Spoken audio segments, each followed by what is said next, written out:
Last video में हम लोगों ने तीन डेरिवेशंस देखे थे। The first one is mirror formula, एक हमने देखा था लेंस फॉर्मूला कैसे डिराइव होता है, और एक रिलेशन हमने डिराइव किया था that is F is equals to R by 2। आज की वीडियो में हम जो चीज पढ़ने वाले हैं that is reflection eight convex spherical surface. इसके भी अलग अलग केसेस होता है कि हमारा ऑब्जेक्ट एग्जैक्टली रखा कहाँ पे है, बट अभी हम उसका सिर्फ एक केस लेंगे दैट ऑब्जेक्ट जो है वो हम रख रहे हैं कहाँ पे, रेयर मीडियम में, एंड जो इमेज बनेगी वो कहाँ बनेगी, डेंसर मीडियम में। कैसे होगा, पहले उसका डायग्राम समझते हैं। सपोज हमारे पास में हमारा ये कॉन्वेक्स स्फेरिकल सरफेस लिया हम लोगों ने। कॉन्वेक्स स्फेरिकल सरफेस का मतलब ये हुआ कि अभी हम यहाँ पे दो मीडियम्स की बात कर रहे हैं। ये हमारा सपोज कर लो एयर वाला मीडियम हो गया, और ये हमारा ग्लास वाला मीडियम हो गया। मतलब हमारे पास दो मीडियम्स है। ऑब्जेक्ट को मैंने रखा है कहाँ पे भाई, रेयर मीडियम पे। ये मेरा ऑब्जेक्ट हो गया, कहाँ रखा है, रेयर मीडियम में। अब हमें एक चीज पता है कि यहाँ से जो नॉर्मल जाता है वो हमेशा कहाँ मिलता है, curvature.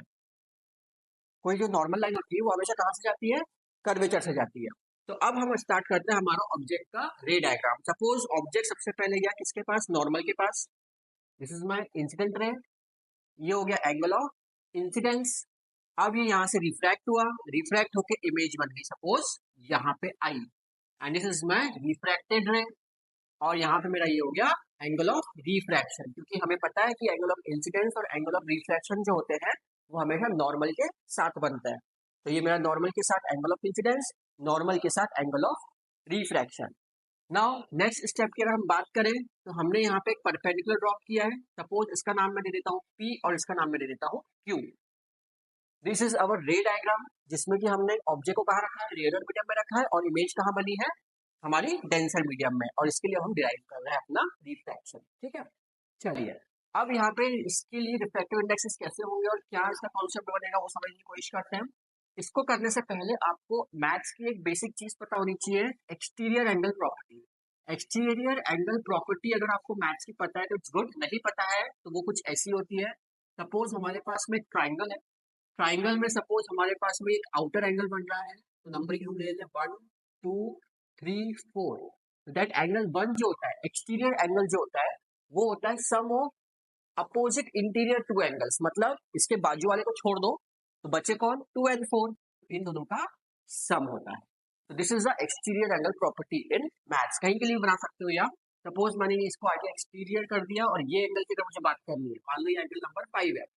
So what I can write angle 5 as, angle 5 जो होगा वो क्या होगा, बाजू वाले को छोड़ दो और बचे कौन, 3 4। तो एंगल 3 प्लस एंगल 4, ये चीज यूज होने वाली है यहाँ पे। तो इसको अच्छे से समझ लीजिएगा। अगर समझ में आ गया है तो बढ़ते हैं अपन आगे, इसको हटा देते हैं।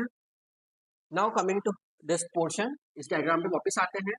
अब यहाँ पे हम कुछ एंगल्स ले रहे हैं, तो ऑब्जेक्ट ने जो एंगल बनाया उसको हम अल्फा ले लेते हैं, इमेज ने जो बनाया उसे हम बीटा ले लेते हैं, और कर्वेचर ने जो बनाया उसको हम गामा ले लेते हैं।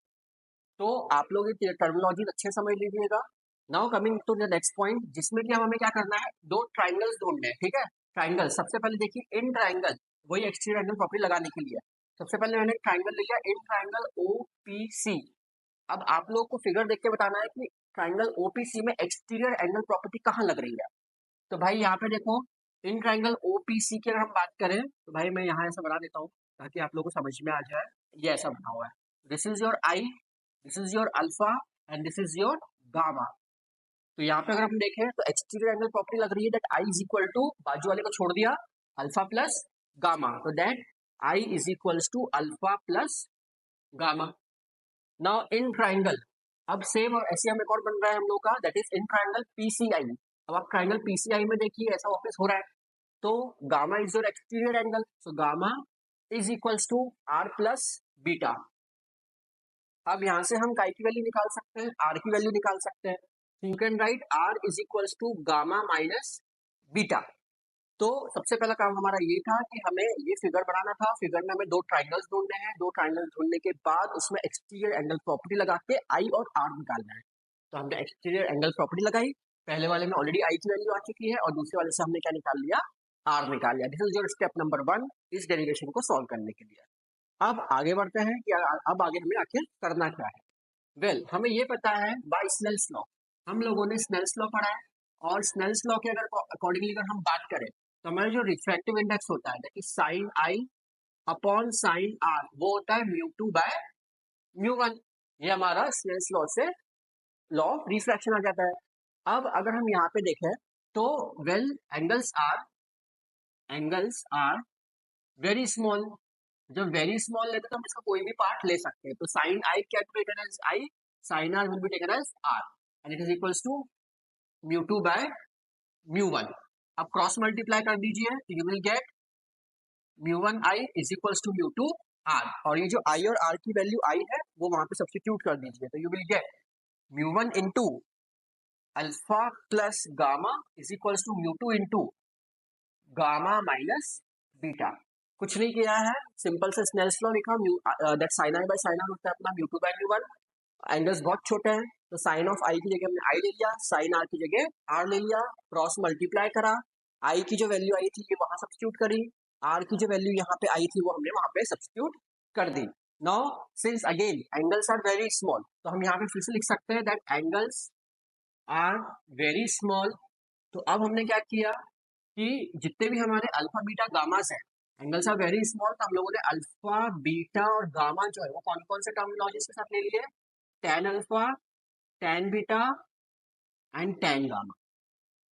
तो आई होप आपको यहाँ तक समझ में आ गया होगा कि हम लोगों ने अभी यहाँ पे क्या किया है। ये होने के बाद में हमें क्या करना है, ये एंगल बहुत छोटे तो हमने उनके कौन से पार्ट ले लिए, tan alpha, tan beta, tan gammas ले लिए, टेंजेंट्स ले लिया।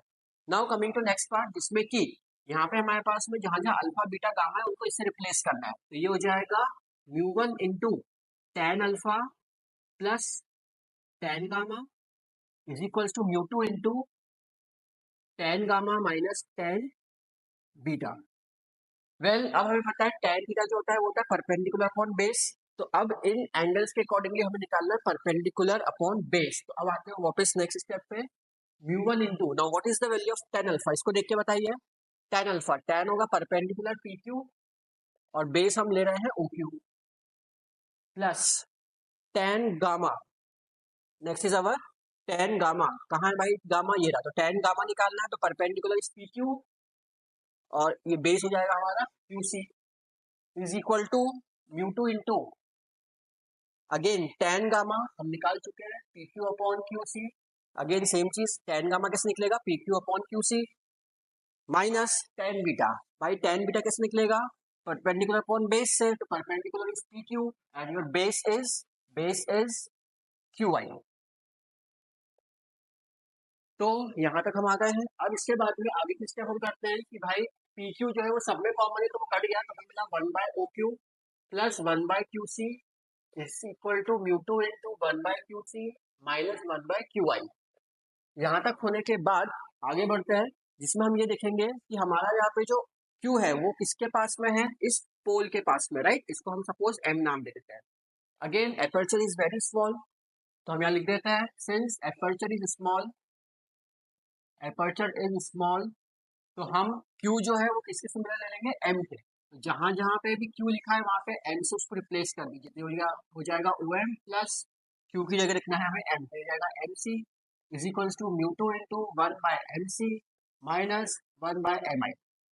अब यहाँ तक होने के बाद में हमें क्या करना है, इनकी वैल्यूज को सब्स्टिट्यूट करना है। अब जैसे OM, O से M ये आपका ऑब्जेक्ट है तो object distance is your U, M से सी का जो डिस्टेंस है ये कर्वेचर है तो it is your radius of curvature R and image is your V, तो ये हमारा यहाँ पे हो गया वी। सेम कॉन्सेप्ट रहेगा साइन कन्वेंशन के लिए कि राइट साइड का टर्म ले रहे होंगे तो वो प्लस का लेंगे और लेफ्ट साइड के लेंगे तो वो माइनस का लेंगे। तो अब यहाँ पे हम सब्स्टिट्यूट करते हैं, यहाँ पे हम आते हैं तो mu one as it is one by O M का डिस्टेंस देखिए कितना आएगा माइनस का यू, एम सी का डिस्टेंस कितना आएगा भाई प्लस का R is equal to mu two into MC का डिस्टेंस इज अगेन प्लस का R एंड MI का डिस्टेंस आएगा प्लस का V। अब ब्रैकेट्स को ओपन करिए, what you will get minus mu one by U plus mu one by R is equals to mu two by R minus mu two by V। अब हमें क्या करना है, अब हमें इसको इधर उठा के म्यू टू बाय V को उठा के यहाँ लेके आ रहा हूँ मैं, ये हो जाएगा mu two by V minus mu one by U is equals to mu two by R minus mu one by R। यहाँ पे हम एलसीएम ले सकते हैं आर का and what we will get is mu two by v minus mu one by u is equals to mu two minus mu one by R. This is our relation for refraction at convex spherical surface. इस relation को हम use करने वाले हैं अपने अगली derivation that is lens makers formula में। Now our next topic is lens makers formula. Lens makers formula जो है वो अभी हमने जो रिजल्ट डिराइव किया है इसको यूज करके हमें इसको डिराइव करना है कि इसका एग्जैक्टली रिलेशन क्या होता है। इसको डिराइव करने के लिए पहले हम इसका रे डायग्राम बनाते हैं। यहाँ पे मैंने बनाया है अपना एक लेंस, राइट। अब इसमें वर्क क्या होने वाला है वो देखिए। हमने एक लिया यहाँ पे पॉइंट ऑब्जेक्ट, तो भाई मेरा ये हो गया अपना पॉइंट ऑब्जेक्ट। सबसे पहले हमारे पास में यहाँ पे दो सरफेसेस है, एक ये सरफेस है तो ऑब्वियसली इसका रेडियस हम ले लेते हैं, रेडियस ऑफ कर्वेचर जो लेंगे इसका R1, तो वो यहाँ कहीं पे आएगा, ठीक है। एंड इस सेकेंड पोर्शन के लिए हमारा रेडियस ऑफ कर्वेचर जो होगा वो हम ले लेते हैं R2। वेल यहाँ पे मैं कर्वेचर्स नहीं बना रहा हूँ, बट हम ये यूज करेंगे इस सरफेस के लिए रेडियस हम R1 यूज करेंगे और इस सरफेस के लिए रेडियस हम R2 यूज करेंगे। अब सबसे पहले क्या हुआ भाई, रे हमारा फर्स्ट सरफेस से जाएगा और टकराएगा। पॉइंट ऑब्जेक्ट का जो रे है वो सबसे पहले हमारा फर्स्ट जो सरफेस है R1 वाला उससे टकराएगा, उससे बनाएगा अपनी एक इमेज। सपोज इस वाले सरफेस की वजह से जब रिफ्रैक्शन होगा तो इसने अपनी क्या बनाई, एक इमेज बनाई आई डैश। अब ये इमेज आई डैश बन चुकी है। अब ये आई डैश इमेज जो है वापस ऑब्जेक्ट बन गई इस सेकंड सरफेस के लिए। Now this I dash image act as a object for the second surface जिसका कर्वेचर रेडियस ऑफ कर्वेचर जो है वो कितना है R2 है। Now this is my object and this is my surface. Now it's convex surface, तो यहाँ पे ये आएगी लाइन वापस आई एंड इसने यहाँ पे क्या बनाई, फाइनल इमेज आई बनाई। वेल ऑब्जेक्ट से लेंस का डिस्टेंस है तो what I am taking here is u। पहले इमेज कौन सी बनी, आई डैश, तो इसके लिए सपोज हम इमेज ले लेते हैं v dash. And final image कौन सी बनी, आई यहाँ पे, that is my final image is v। ये मैंने यहाँ पे टर्मिनोलॉजीज लिख दी है कहाँ पे हम कौन सी चीज को यूज कर रहे हैं। नाउ अब हमें इस सरफेसेस के है, इस दोनों सरफेसेस के लिए हमें क्या करना है, इस रिलेशन को यूज करना है। नाउ इसको हम नाम दे देते हैं सपोज a b c और इसको हम दे देते हैं P Q R, ठीक है। तो नाउ फॉर सरफेस अब हम कौन सा सरफेस ले रहे हैं, सबसे पहले P Q R सरफेस ले रहे हैं, P Q R।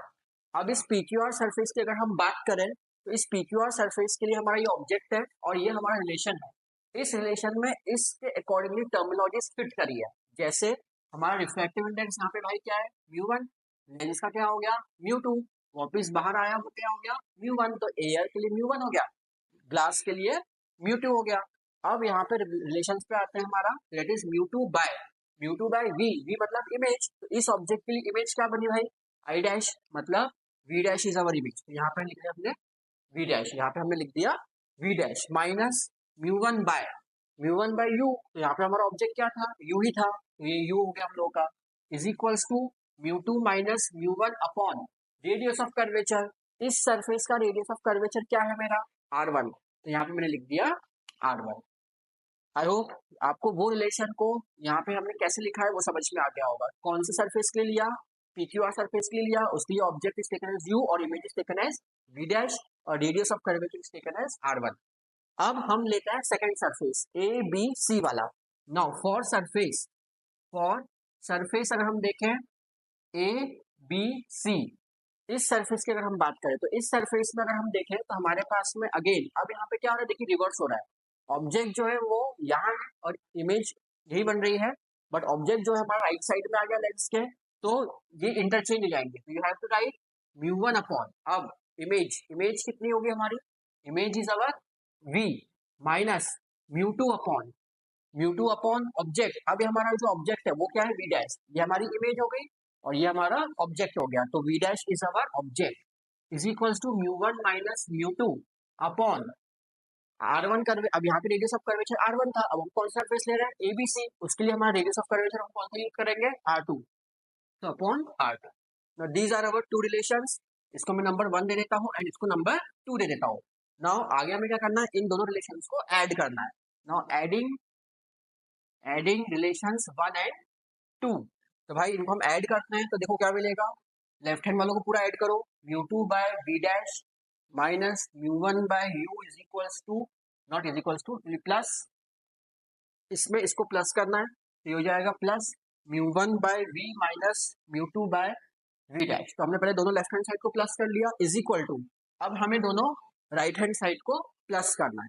तो मैं दोनों राइट हैंड साइड को क्या कर देता हूँ, अब प्लस कर देता हूँ।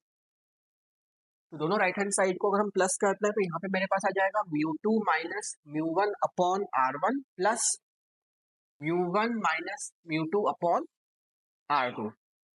अब यहाँ तक होने के बाद में अब हमें क्या करना है, यहाँ पे देखिए μ2 बाई वी डैश और μ2 बाई वी डैश क्या हो गया, कैंसिल। अब हमारे पास में यहाँ पे बचा μ1 common 1 by we minus 1 by u is equal to, यहाँ पे हमें क्या करना है, μ2 माइनस μ1 ऐसे ही, r1 ऐसे ही, मैं इसमें से माइनस कॉमन ले रहा हूँ and it will become μ2 minus μ1 upon r2। पूरे में से μ2 माइनस μ1 कॉमन ले लीजिए, तो you will get μ1 into 1 by we minus 1 by u is equal to μ2 minus μ1 common पूरे में से and you will get 1 by r1 minus 1 by r2।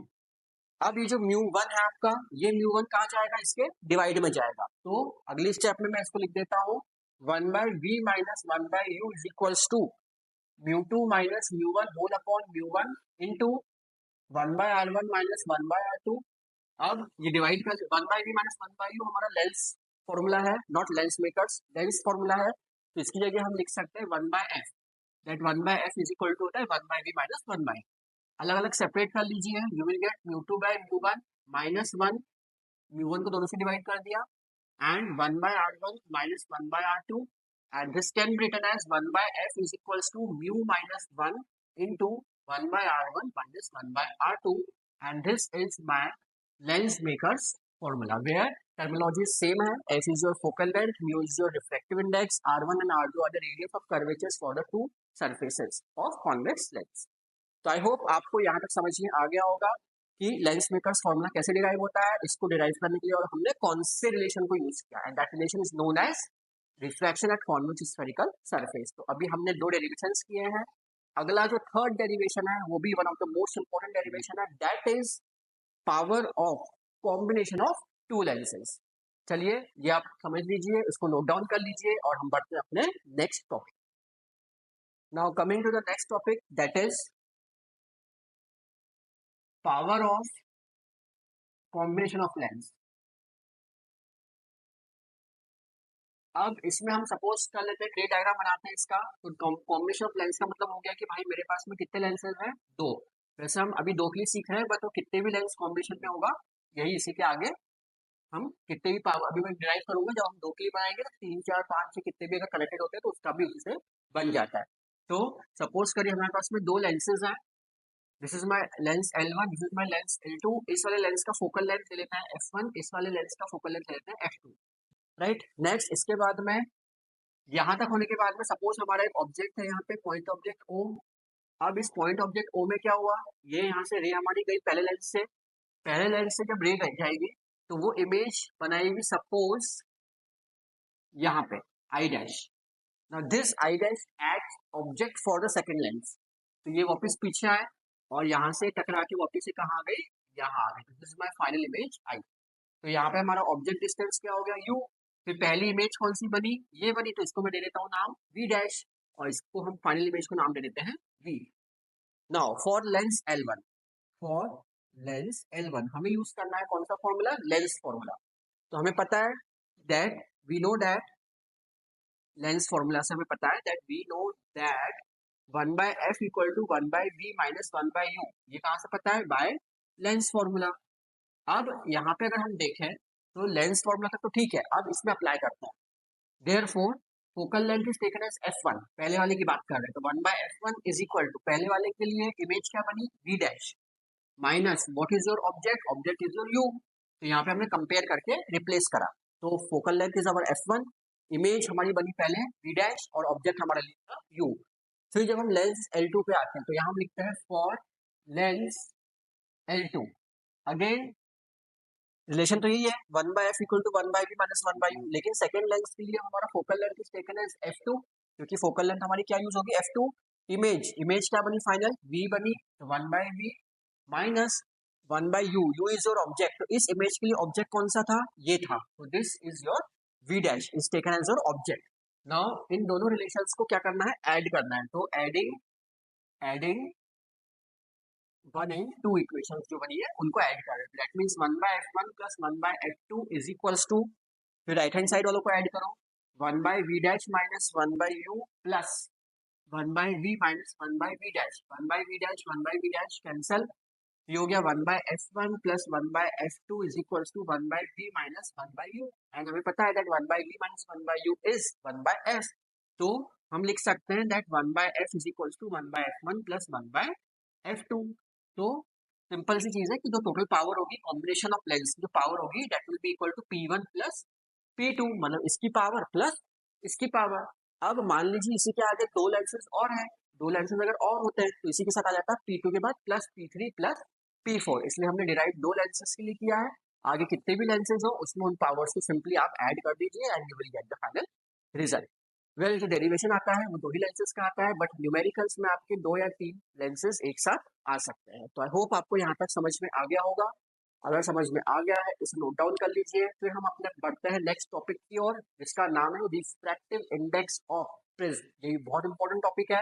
Now इस चैप्टर का आखिरी डेरिवेशन, वेल ऑप्टिकल इंस्ट्रूमेंट्स अलग टॉपिक है, उसके अंदर के जो मैग्निफिकेशन के डेरिवेशन है वो अलग है, बट रे ऑप्टिक्स का जो मेन पार्ट है वो यही तक था। इसका एक थ्योरेटिकल पार्ट हम लोग का बचा हुआ है, that is total internal reflection. ये लास्ट टॉपिक हो जाने के बाद में फिर मैं उसको आपको उसके बारे में बताता हूँ कि वो क्या होता है और उसका क्या मतलब होता है, ठीक है। अब हम बात करते हैं अपने नेक्स्ट टॉपिक की, that is refractive index of prism. तो भाई हम लोगों को ये मालूम है कि प्रिज्म क्या होता है, तो आप लोगों ने 10th क्लास में एक डायग्राम पढ़ा होगा जिसमें प्रिज्म में क्या हुआ है, रिफ्रैक्शन हुआ है। तो सबसे पहले प्रिज्म में रिफ्रैक्शन कैसे होता है वो देखते हैं। तो सपोज मेरा एक प्रिज्म है, यहाँ पे उसका नाम मैंने दे दिया ABC। अब यहाँ पे अगर हम बात करें तो ये हमारे नॉर्मल्स हो गए दो, ये मैंने दोनों क्या बना लिया है, नॉर्मल्स बना लिया है। अब रे ऑफ लाइट आई, ये हमारी इंसिडेंट रे हो गई, इस तो ये हो गया एंगल ऑफ इंसिडेंस। अब इंसिडेंट हुई है तो रिफ्रैक्शन भी होगा, तो इस सरफेस से टकराएगी तो यहाँ पे सपोज क्या हो गया, रिफ्रैक्शन हो गया, तो इसका नाम मैंने दे दिया R1। अब ये रिफ्रैक्शन है, अब ये वापस बाहर जाएगी डेल फिर से देर, तो अवे फ्रॉम द नॉर्मल जाएगी, तो ये यहाँ चली गई, तो ये हो गया मेरा यहाँ पे रिफ्रैक्शन R2, और ये मैं ना लेता हूँ इसको यहाँ पे इमर्जेंस, एंगल ऑफ इमर्जेंस। तो सबसे पहले इसका ये रे डायग्राम बनाइए। तो सबसे पहले हम लोग की रे ऑफ लाइट इंसिडेंट हुई, एंगल ऑफ इंसिडेंस बना, उससे एंगल ऑफ रिफ्लेक्शन R1 बना। This is my angle normal के साथ में जो एंगल बन रहा है, this is R2। Now that this act as angle of incidence for this normal, and our final जो रिफ्लेक्शन हो रहा है उससे जो एंगल बन रहा है दैट इज इमर्जेंस का एंगल, जिसे E से डिनोट किया जाता है। अब हमने क्या किया, इसको आगे एक्सटेंड किया और इसको पीछे एक्सटेंड किया, then this is your delta. ये होता है हमारा angle of deviation, this is called angle of deviation. अब नाम नाम दे देते हैं P Q R, एंड यहाँ पे हम दे देते हैं S, ठीक है। तो आई होप आपको ये डायग्राम समझ में आ गया होगा कि कैसे इसका हमें रे डायग्राम बनाना है। अब इसको डिराइव कैसे करना है, इसका रिफ्लेक्टिव इंडेक्स डिराइव कैसे होने वाला है वो हम समझते हैं। नाउ अब सबसे पहले हम बात करते हैं इन क्वाड्रिलेटरल। नाउ इन क्वाड्रिलेटरल, अब क्वाड्रिलेटरल कौन सा, देखिए इन क्वाड्रिलेटरल की अगर हम बात करें, क्वाड्रिलेटरल हम ले रहे हैं APRQ, APRQ। अब APR के क्वाड्रेटिक अगर हमने लिया तो अपोजिट एंगल का जो सम होता है वो कितना होता है, 180 डिग्री होता है। That means angle A plus angle R is equals to 180 degree. Now in triangle PQR, अब हमने PQR ट्राइंगल लिया और हमें पता है एंगल सम प्रॉपर्टी से कि तीनों एंगल का जो सम होता है वो कितना होता है, 180 डिग्री। मतलब R1 plus R2 plus angle R is equals to 180 degree. तो this is my first equation, this is my second equation. Well इन दोनों इक्वेशन की अगर हम बात करें तो 180 इसके भी इक्वल है, 180 इसके भी इक्वल है, तो दोनों आपस में इक्वल हो गए। So from 1 and 2, from 1 and 2 angle A plus angle R is equals to R1 plus R2 plus angle R। सीधी सी बात है, 180 इसके भी इक्वल है, 180 इसके भी इक्वल है, तो ये दोनों भी आपस में क्या हो गए, इक्वल हो गए। तो एंगल R यहाँ से कैंसिल हो गए, तो सिंपल करने के लिए इसको मैं लिख सकता हूँ that A is equal to R1 plus R2, angle A taken है A, उसको मैंने A ले लिया। अब यहाँ पे अगर हम बात करें तो फॉर मिनिमम डेविएशन, अगर मैं बात करता हूँ मिनिमम डेविएशन, तो मिनिमम डेविएशन की अगर हम बात करें तो R1 will be equal to R2 will be equal to R, दोनों एंगल ऑफ रिफ्रैक्शन कैसे रहना चाहिए, सेम रहना चाहिए। तो A will be equal to R plus R, तो A is equal to 2R, तो R की वैल्यू हो गई A by 2, this is my R की वैल्यू। अब बात करते हैं, आर तो आ गया, बचा कौन, आई, एंगल ऑफ इंसिडेंस, वो भी हमें निकालना है। वो कैसे निकलेगा वो समझते हैं। अब यहाँ पे लगेगी एक्सटीरियर एंगल प्रॉपर्टी फिर से। अब देखो कैसे होने वाला है, ये मेरा एंगल ऑफ इंसिडेंस आई है। तो आप खुद सोचिए कि अगर मैं एक डायग्राम का एक सेक्शन ले रहा हूँ ये वाला, जिसमें आपको ये पता है कि ये मेरा आई है और ये मेरा आर वन है, तो ये एंगल कितना होना चाहिए। वेल दिस इज आई, तो ये पूरा भी आई हो गया, वर्टिकल अपोजिट एंगल से, तो सिर्फ इतना सा अगर एंगल चाहिए तो it is I minus are one. तो पूरे एंगल में से आर वन को माइनस करेंगे तो ये बचा हुआ आ जाएगा। तो this is your I minus are one and this is your E minus are two. और अब हम बात करते हैं इन ट्राइंगल, कौन सा, एक्सटीरियर एंगल, एक्सटीरियर ट्राइंगल हम ले रहे हैं, मतलब इन ट्राइंगल जिसमें कि हम एक्सटीरियर एंगल की प्रॉपर्टी लगाने वाले हैं in triangle P S Q. तो भाई पी एस क्यू हमारा ट्राइंगल है, इसमें एक्सटीरियर एंगल कौन सा है, डेल्टा। तो delta is equals to interior opposite का सम, इसको छोड़ दो, ये दोनों का सम, मतलब angle p plus angle q. तो delta can be written as i minus are one plus e minus are two. तो this delta can be written as i minus are one plus e minus are two. अब यहाँ पे हमने क्या किया, delta is equals to I plus e एक साथ ले लो minus are one plus are two. अभी हमने ऊपर डिराइव किया था कि are one plus are two किसकी इक्वल है, ए की इक्वल है, तो इसकी जगह मैं ए लिख सकता हूँ।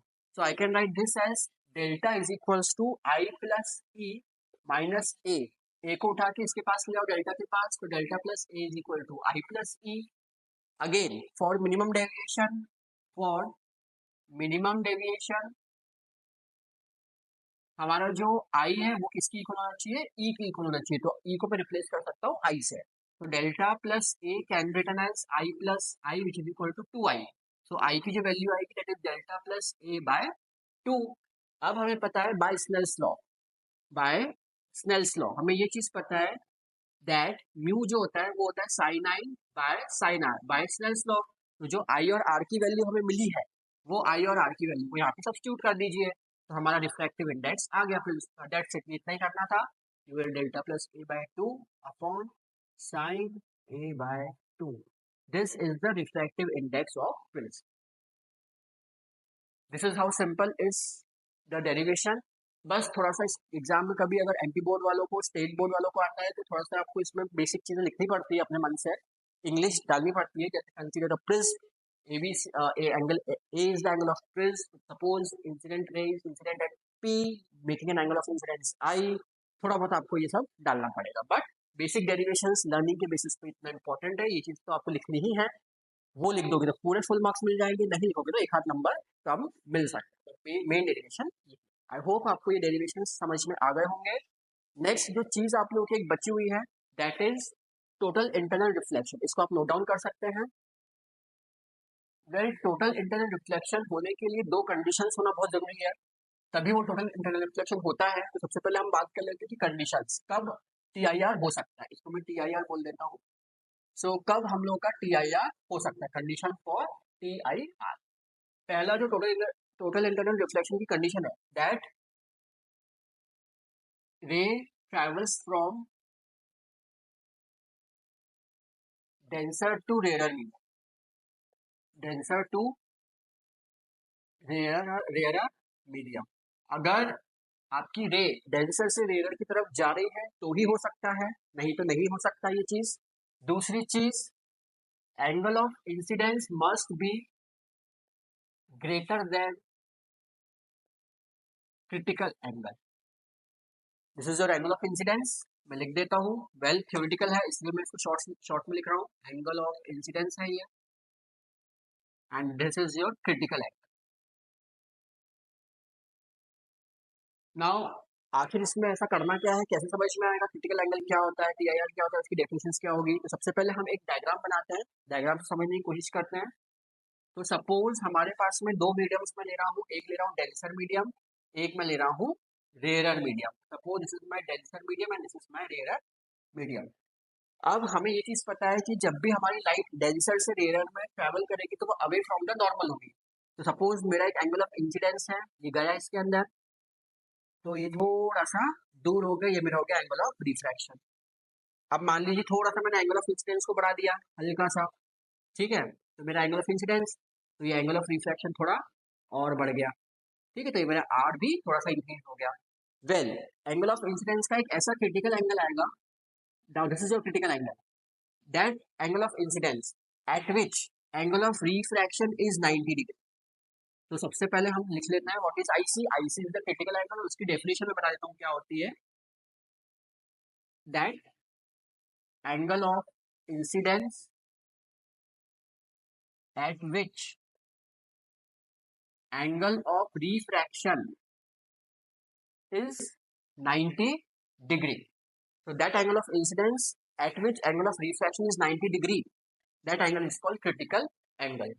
And when angle of incidence is greater than critical angle, मतलब अब एक और एंगल हम लोग का आ रहा है ये वाला। Now this angle of incidence जो है वो ग्रेटर देन क्या हो गया, क्रिटिकल एंगल।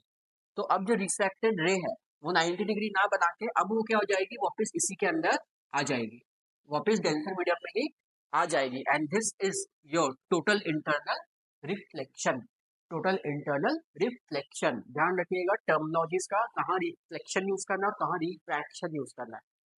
तो total internal reflection basically concept ये होता है, phenomena of bouncing back of incident ray into the same medium when the angle of incidence is greater than critical angle, then it is called total internal reflection. तो I hope आपको यहाँ तक समझ में आ गया होगा कि TIR क्या होता है। TIR की दो तीन एप्लीकेशंस है, जैसे कि मिराज होता है, मिराज में भी TIR का काम होता है। डायमंड में जो आपका स्पार्कलिंग होती है वहां पे भी आपका TIR का कॉन्सेप्ट लगता है। ऑप्टिकल फाइबर्स में जो कम्युनिकेशन होता है सिग्नल्स का, वो भी TIR की वजह से ही होता है। और मल्टीपल मतलब किसी ऑब्जेक्ट को हमें डेविएट करना है थ्रू 180 डिग्री या फिर 90 डिग्री, या फिर रिवर्ट करना है, इन्वर्ट करना है, देन वहां पे भी हम लोग का यूज होता है TIR का। वेल, एक टॉपिक है आप लोगों का कि प्रिज्म जो होता है उसमें हम कैसे अपने ऑब्जेक्ट को अलग अलग डायरेक्शन, अलग अलग एंगल से डेविएट कर सकते हैं, वो हम करते हैं TIR से। इसके बाद हम वही देखने वाले हैं। ये समझ में आ गया है तो यहाँ तक पूरा नोट डाउन कर लीजिएगा। Now coming to the TIR का एक application that is called totally reflecting prism. Totally reflecting prism क्या होता है, एक ऐसा प्रिज्म होता है जिसमें दो एंगल 45 डिग्री के होते हैं और एक एंगल 90 डिग्री का होता है। ऐसे प्रिज्म जिसके दो एंगल्स 45 डिग्री के हैं और एक एंगल 90 डिग्री का है, वो हो जाता है हम लोग का टोटली रिफ्लेक्टिंग प्रिज्म। अब इसका हमें यूज क्या होता है, इसका हमारा यूज होता है डेविएशंस के लिए। तो अब क्वेश्चन एग्जाम में आता है that using a totally reflecting prism deviate a ray through 90 degree, या फिर आपको बोल सकते हैं invert an image, draw a ray diagram to show invert an image with the deviation to 180 degree. तो आपको क्वेश्चन में ये सब दिया जाएगा और आपको खुद से उसको बनाना पड़ेगा। तो देखते हैं हमारा प्रिज्म कैसा यूज करने वाला है। तो सबसे पहले डेविएट अ रे टू 90 डिग्री, तो हमने भाई एक प्रिज्म लिया।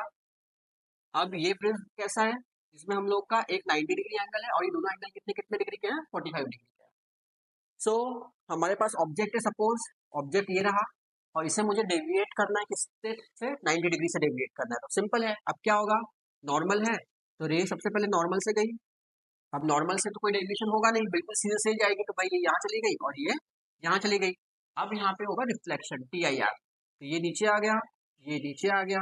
अब देखो ये एरो था तो यहाँ पे आना चाहिए आपका एरो, और ये पॉइंटर था तो यहाँ पे आना चाहिए pointer, and this is my image. So मेरा ये ऑब्जेक्ट है और ये मेरी क्या हो गई, इमेज। तो ये कितने से हो गए हम लोग की डेविएशन, टू 90 डिग्री से हमने इसको डेविएट कर दिया। Next, invert an image with deviation through 180 degree.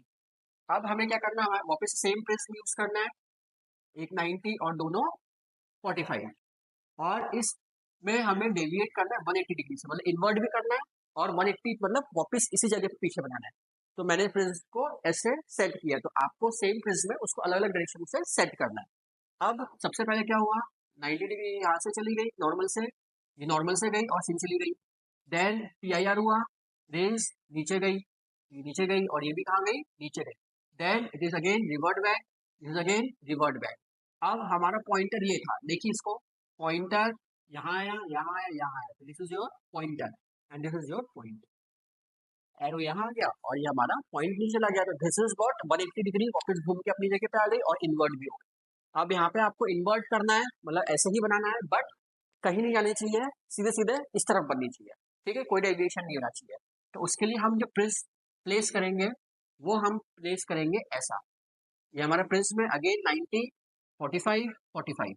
तो सपोज ये मेरा ऑब्जेक्ट है, ऑब्जेक्ट गया यहाँ पे, अब यहाँ पे 90 डिग्री तो है नहीं, तो यहाँ पे क्या होगा, डेविएशन होगा, मतलब हम लोग का रेयर से डेंसर में जा रहा है तो वो रेस डेविएट होगी। सपोज ये डेविएट होके यहाँ आई, यहाँ आई, अब ये टकरा के यहाँ चली गई और ये वाली यहाँ आ गई और ये वापस बाहर and this is my image. तो देखिए क्या हुआ यहाँ पे, रेस गई, एरोज बनाना पड़ता है, इंपॉर्टेंट है ना, तो ध्यान रखिएगा एरोज का। ये गई और फाइनली जो ऑब्जेक्ट है ये हमारा इन्वर्ट होकर यहाँ पे इमेज बना दिया उसने, तो इन्वर्टेड इमेज हमें मिल गई। तो these are the possible ray diagram जो कि आपको कई बार एग्जाम में पूछते हैं। ये मोस्टली 1 मार्क्स में कभी आ गया या 2 मार्क्स में कभी आ गया तो आ गया, बट कभी कभी नहीं भी आता है। तो आई होप आप लोगों को यहाँ तक समझ में आ गया होगा कि रे ऑप्टिक्स में हमें कौन कौन से डेरिवेशंस पढ़ने होते हैं एंड इसके अलावा क्या क्या रे डायग्राम्स है। इन सब डेरिवेशंस और रे डायग्राम्स के बाद में अब हम बात करते हैं इनके न्यूमेरिकल्स के। इस चैनल को सब्सक्राइब जरूर कर लीजिएगा ताकि आने वाली जो नेक्स्ट वीडियो है related to the numericals on ray optics वो आप तक पहुंच जाए। एंड जितने मैं न्यूमेरिकल्स इसमें करवाने वाला हूँ वो सीबीएसई बोर्ड के पर्पज से काफी ज्यादा इंपॉर्टेंट है और वो आप लोगों ने अगर कर लिए तो आप में कॉन्फिडेंस अलग ही आ जाएगा regarding the numericals on ray optics. तो मिलते हैं जल्द अपनी नेक्स्ट वीडियो में, तब तक के लिए take care, do studies and do studies practice जितना करोगे उतना अच्छा आपका रिजल्ट आएगा।